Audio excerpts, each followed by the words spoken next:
Downtown Northampton used to be shabby and unprofitable. Now it's spiffy and prosperous. Is that right? It is if you believe all the shallow reporting and assorted recent newspaper pieces about the so-called revitalization of downtown. First, there were a couple of articles in the Advocate. They called Northampton the Paris of New England. That was pretty ridiculous, wasn't it?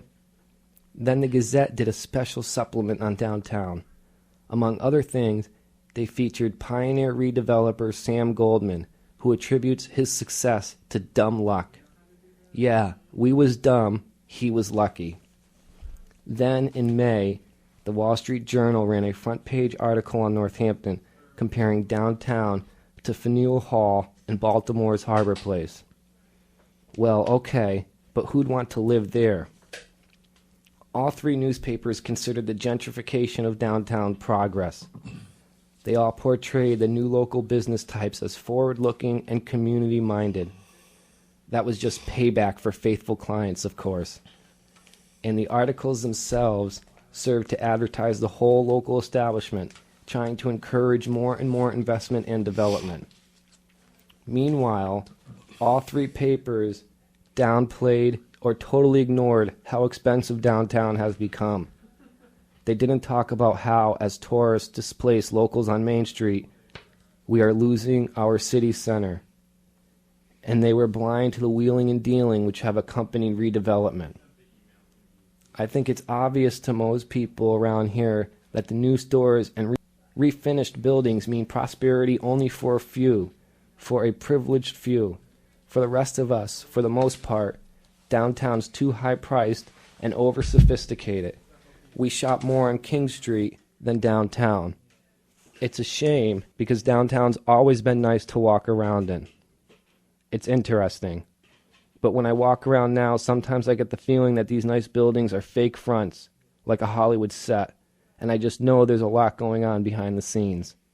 There are loads of behind-the-scenes stories on Main Street, stories which contradict the press picture. From here on, this story is about working conditions downtown. Being amateurs, we didn't have the cachet or chutzpah to do a thorough investigation of the subject, but we did get some provocative impressions. We interviewed employees and owners of 28 businesses downtown, asking about salaries and benefits.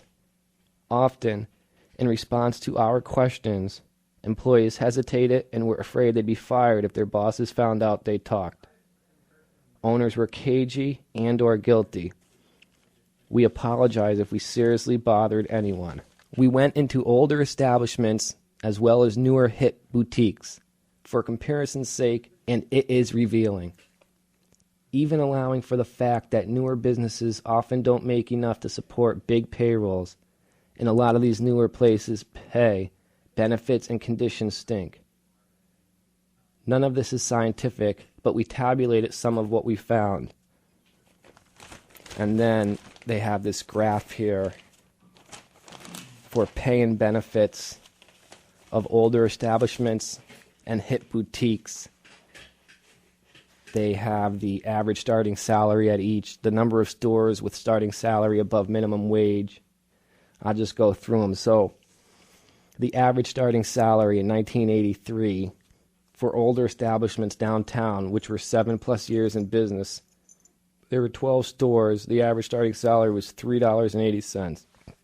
For hip boutiques, which they've qualified as 3 to 5 years in business, there were 16 stores. The average starting salary was $3.38.